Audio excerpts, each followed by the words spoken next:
DRDO की तरफ से इंडिया के डिफेंस सिस्टम में एक ऐसा सिस्टम बनाया जा रहा है, एक ऐसा सिस्टम लॉन्च होने वाला है जिससे इस वक्त पूरी दुनिया हैरान हो रही है। बेसिकली इस सिस्टम में 2 एडीज शामिल हैं। AD-1 मिसाइल की रेंज 3500 किलोमीटर, AD-2 की रेंज 5000 किलोमीटर की है। बेसिकली इस सिस्टम से अगर इंडिया में कोई मिसाइल या कुछ भी एंटर होना चाहेगा तो ये सिस्टम उसको ट्रैक करेगा और इंडिया में एंटर होने से पहले ही उसे तबाह कर देगा। न्यूक्लियर मिसाइल है उसको तबाह करने के लिए ये बड़ा एक इम्पोर्टेंट चीज बनाई है हिंदुस्तान ने।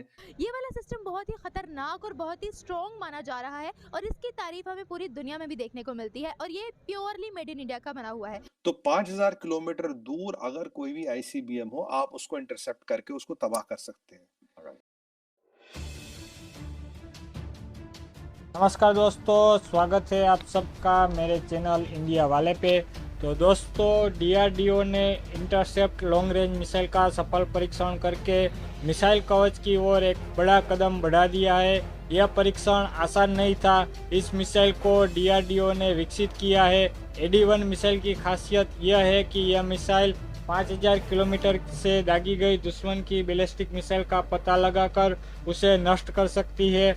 यह बैलिस्टिक मिसाइल और लो फ्लाइंग जोन में उड़ रहे लड़ाकू विमान दोनों को ही नष्ट कर सकती है। इसे भारत के आसमान का सुरक्षा कवच बताया जा रहा है।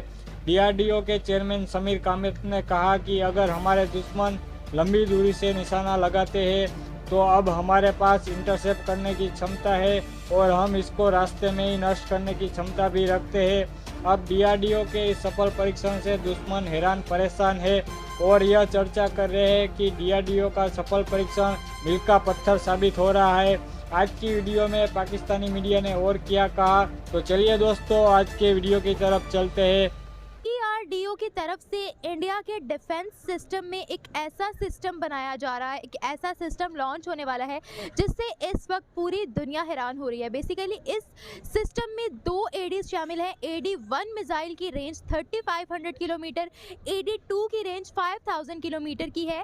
बेसिकली इस सिस्टम से अगर इंडिया में कोई मिसाइल या कुछ भी एंटर होना चाहेगा तो ये सिस्टम उसको ट्रैक करेगा और इंडिया में एंटर होने से पहले ही उसे तबाह कर देगा, उसे ख़त्म कर देगा। ये वाला सिस्टम बहुत ही खतरनाक और बहुत ही स्ट्रॉन्ग माना जा रहा है और इसकी तारीफ हमें पूरी दुनिया में भी देखने को मिलती है और ये प्योरली मेड इन इंडिया का बना हुआ है। तो जिस तरीके से इंडिया आगे बढ़ रहा है, पाकिस्तान में भी डिफेंस के सेक्टर पर आधे से ज़्यादा बजट लगता है, लेकिन आज भी हम लोग अपनी डिफेंस के सेक्टर में भी मैन्युफैक्चरिंग नहीं कर रहे हैं। सर, आज हम बात करने वाले हैं, इंडिया ने मिसाइल्स के सेक्टर पर एक ऐसा सिस्टम डेवलप कर लिया है, एक ऐसा प्रोजेक्ट बना लिया है। AD-1 है उसमें और AD-2 है। AD-1 मिसाइल की रेंज 3500 किलोमीटर, AD-2 की 5000 किलोमीटर। ऐसा एक सिस्टम है जो कि कोई भी मिसाइल इंडिया में एंटर होने से पहले उसको ट्रैक करके ही तबाह कर देगा। इसके बारे में क्या कहना चाहेंगे? जी, सबसे पहले तो मैं बेसिकली ये कहना चाहूँगा कि इस टाइम जो वॉर है वो बेसिकली ये रहा जा रहा है कोल्ड वॉर का। इंडिया इस टाइम अपना फुल फोकस करता है अपनी डिफेंसिव पावर पे। नो डाउट उनका डिफेंसिव का जो सिर्फ डिफेंस बजट ही है वो हमारी टोटल बजट से कहीं ज़्यादा है। लेकिन इसमें मोस्टली ये भी देखा जाता है कि इसकी जो एक्सटर्नल जो इन्वायरमेंट है और इसमें जो है ना वो इंडिया एक नेगेटिव रोल भी बहुत ज़्यादा प्ले करता है। बाकी आप जहाँ तक बात करते हैं नेगेटिव रोल की बात करें, क्या नेगेटिव रोल इंडिया जो है वो प्ले कर रहा है? सबसे पहले तो मैं बात as a being a Pakistani मैं यही जानना चाहूँगा, जैसे कश्मीर का इशू है हमारा और इंडिया का। सर, मेरा ख्याल है कि यहाँ पर कश्मीर की बात करना ही बेकार है, क्योंकि अगर हम कहते हैं कि इंडिया के पास कश्मीर है, पाकिस्तान के पास होना चाहिए, तो पाकिस्तान, मेरा नहीं ख्याल कि 75 सालों में जितनी हम लोगों ने फंड खाए हैं या हम लोगों ने हैशटैग के अलावा कुछ भी नहीं किया है, तो हम ये बात यहाँ पर खड़े होकर कह भी सकते हैं कि कश्मीर हमारा है। मेरा नहीं ख्याल। मैडम, आप बिल्कुल सही कह रही है। इंडिया ने तरक्की की और इसी वजह से की है कि वो अपना बजट जो है वो सही यूटिलाइज करते हैं। लेकिन अगर आप पाकिस्तान के बजट्स की आप देखें तो मोस्टली डिफेंस बजट तो लाजमी जाता है, हमारे 80% डिफेंस पे ही तो जाता है, लेकिन वो उसका डिफेंस पे जाता है। लेकिन आपको पता है कि बहुत सारे अनासिर हैं जो उस बजट को सही तरह कंज्यूम नहीं कर पाते। उसमें यह है कि देखें, अगर आपका जितना परसेंटेज बजट को जाता है, मेरे हिसाब से पाकिस्तान वो दुनिया का वाहिद मुल्क है जिसका 80% 80 to 89% बजट जो है वो डिफेंस में जाता है। फिर भी हम लोग जो है वो बाहर से चीज़ें इंपोर्ट करते हैं, हालांकि हमारा मुल्क का सबसे ज़्यादा बजट जो है वो डिफेंस पर ही लगता है।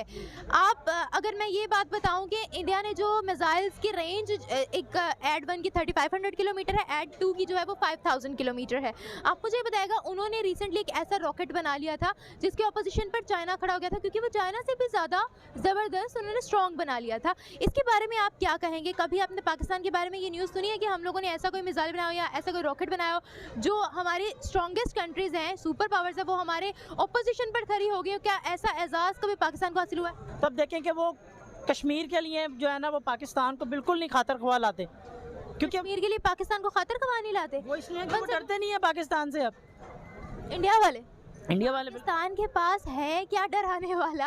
मैडम यही तो डिस्कस हो रही है कि वो 80% बजट जो जा रहा है तो कुछ पावर पे, ऐसी पावर पे भी लगे जो हम भी डरा सकें। Obviously, उनका तो गोल ही यही है कि वो सुपर पावर जो है वो किसी ना किसी तरीके से बन मिसाइल है उसको तबाह करने के लिए ये बड़ा एक इम्पोर्टेंट चीज बनाई है हिंदुस्तान ने। इसकी थोड़ी सी डिटेल और फिर दूसरे ऑयल वाले टॉपिक पर जाएंगे।